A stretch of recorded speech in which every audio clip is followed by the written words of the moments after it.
వస్తున్నాడు ఇక్కడ. అన్న నడుచుకుంటూ పోతుంది. నడుచుకుంటూ పోతున్నాడు. పాపం దగ్గు వస్తుంది అన్నకు, దగ్గుతున్నాడు. అయ్యో పాపం దగ్గు రోగం అన్నట్టుంది అన్నకి.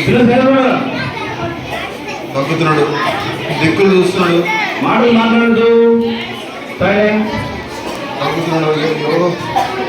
అయ్యో ఎంత కష్టపడుతున్నాడు. అయ్యో అయ్యో ఈ దగ్గర ఎక్కడ చూడలేదు నేను. ఇక్కడ దగ్గుతున్నాడు. నువ్వే జరుగు, వీడియో తీస్తున్నా నేను. గోక్కుంటూ వస్తున్నాడు, తల గోక్కుంటూ వస్తున్నాడు. అరే ఏదో మంచి ఫ్రెండ్స్ ఉన్నట్టున్నారు.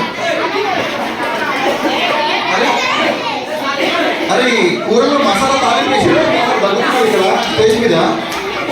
అరే ఇలా గోక్కుంటున్నాడు.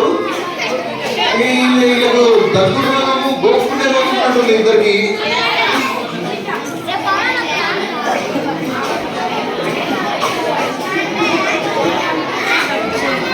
అయ్యో పిల్లలు చూడండి, గమనించండి. ఈయనకు దగ్గర ముందే ఆయన కట్టింది, ఆయనకుండే గోకున్నాము ఈయనకు వచ్చింది. ఇప్పుడు ఇద్దరు దగ్గుకుంటున్నారు, గోకుంటున్నారు. అయ్యో ఎంత కష్టం వచ్చేసింది ఇద్దరికి.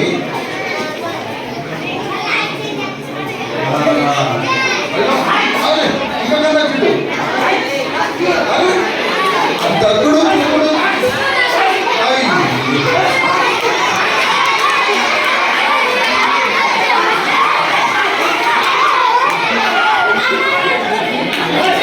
అయ్యో పిల్లలు గమనించారా? ఫస్ట్ టైం వచ్చినప్పుడు ఒట్టి దగ్గు మాత్రమే ఉండే, ఇప్పుడు దగ్గు వచ్చింది. ఇంకో నేను గోకుడు రోగం ఉంటే ఇద్దరికి గోకుడు దగ్గుడు రెండు వచ్చేస్తున్నాయి.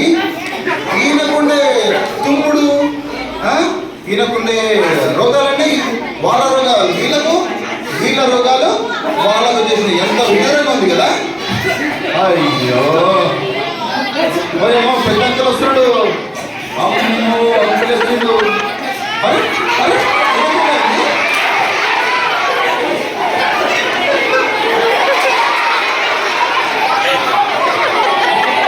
అరే ఇలాంటి పిచ్చి పడింది. అరే కొత్త చేస్తాడు.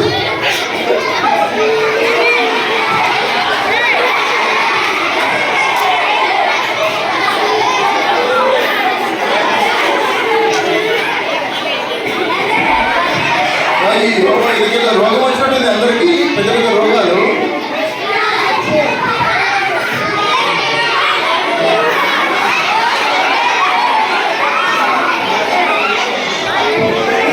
అయ్యో ఎన్ని కష్టాలు వచ్చినాయి చూసారు పిల్లలు.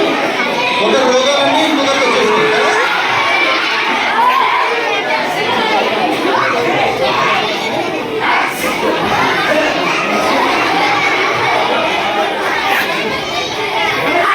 అయ్యో కష్టాలు పాస్టర్ వచ్చాడు, గమనిస్తున్నాడు.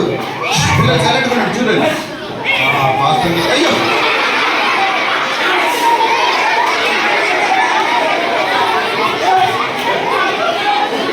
సరే సరే పాస్టర్ వచ్చాడు. పాస్టర్ ఏం చేస్తాడు చూడండి. ఇప్పుడు గమనిస్తున్నాడు. చూసారా పిల్లలు, పాస్టర్కి మాత్రమో ఆ రోగాలు రాలేదు. మరి ఇప్పుడు పాస్టర్ వారి గురించి ప్రార్థన చేశాడు. చేతులు పెట్టి ప్రార్థన చేశాడు. అందరి తల మీద చేతులు పెట్టారు ఒకరి తర్వాత ఒకరికి.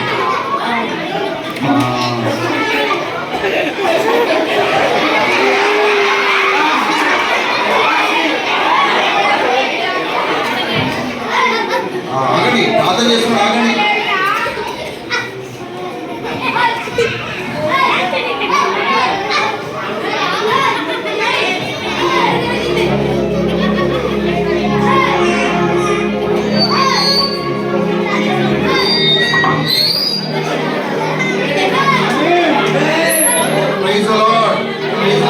Praise the Lord. Very good. Praise the Lord. Praise the Lord. Pastor garu praise the Lord. చూసారా పిల్లలు? ఫస్ట్ వచ్చినప్పుడు ఏముంది? దగ్గుంది. రెండో అతనికి ఏముంది? మూడో అతనికి ఏముంది? నాలుగో అతనికి పిచ్చి లక్షణాలు అనుకుంటాయి కదా. సరే మరి వీళ్ళ కూడా లక్షణాలు వేరే వాళ్ళు కూడా అంటాయి కదా. ఇప్పుడు ప్రేమ వస్తాడు. ప్రేమ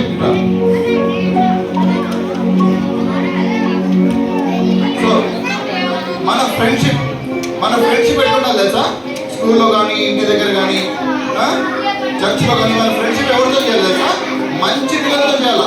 మంచి పిల్లలతో ఫ్రెండ్షిప్ చేస్తే మనకు మంచి లక్షణాలు వస్తాయి. మంచి మంచి లక్షణాలు మనం నేర్చుకుంటాం. ఒకవేళ చెడు స్నేహం ఉందనుకోండి, చెడు అలవాటు నేర్చుకుంటాం. నాకు ఒకవేళ చెడు అలవాటు అనుకోండి, దొంగతనం చేయడం, నేనేం చేస్తున్నాను? దొంగతనం ఇద్దరు కలిసి ఏం చేస్తాం? మేము దొంగతనం చేస్తాం కదా. అప్పుడు ఒక దొంగ ఇంకో దొంగ తయారు చేస్తాడు. తర్వాత మేమిద్దరం ఏం చేస్తాము? ఇంకో దొంగ తయారు చేస్తాం. అట్లా ఒక దొంగ ఇంకో దొంగ తయారు చేస్తాం అన్నమాట. అట్లా కాకుండా సో మన ఫ్రెండ్షిప్ ఒకవేళ మంచి వాళ్ళతో ఉందనుకోండి, మంచి వాళ్ళతో ఉంటే మనకు కూడా మంచి లక్షణాలు వస్తాయి. సో ఎప్పుడైనా సరే పిల్లలు ఇక్కడ అల్లరి పిల్లలు చాలా మంది ఉన్నారు, గర్ల్స్ అండ్ బాయ్స్. గర్ల్స్ చాలా మంచివాళ్ళు కానీ బాయ్స్. సో మన ఫ్రెండ్షిప్ ఎట్లా ఉండాలంటే మంచి మంచి ఫ్రెండ్షిప్ ఉండాలి. ఎవరికైతే మంచి లక్షణాలు ఉంటాయో వాళ్ళతో మనం ఫ్రెండ్షిప్ చేయాలి. ఎక్కువ మటుకు మనం ఫ్రెండ్షిప్ చేయాల్సింది దేవుని పిల్లలతో మనం ఫ్రెండ్షిప్ చేయాలి. అప్పుడు వాళ్ళకున్న మంచి గుణాలు, ప్రేమ. ఇంత మనం పాట పాడాం కదా, ఫైటింగ్ నేను ఏం చెప్తాను? ఫైటింగ్ ఏం చెప్పాలా? ఫైటింగ్ ఏం చెప్పాలి? తర్వాత ఫ్రెండ్షిప్ కి చెప్పాలి. ఫైటింగ్ ఏం చెప్పాలి? ఫ్రెండ్షిప్ కి. తర్వాత స్టీలింగ్ కి చెప్పాలి కదా. స్టీలింగ్ ఏం చేయాలి? హెల్పింగ్ కి. సో మనకు మంచి మంచి లక్షణాలు రావాలి. ఎటువంటి హెల్పింగ్, తర్వాత హెల్పింగ్ చేయాలి. తర్వాత మంచి మంచి లక్షణాలు మనకు రావాలన్నమాట. సో అందుకని మనం మంచి ఫ్రెండ్షిప్ చేయాలి. ఓకేనా పిల్లలు?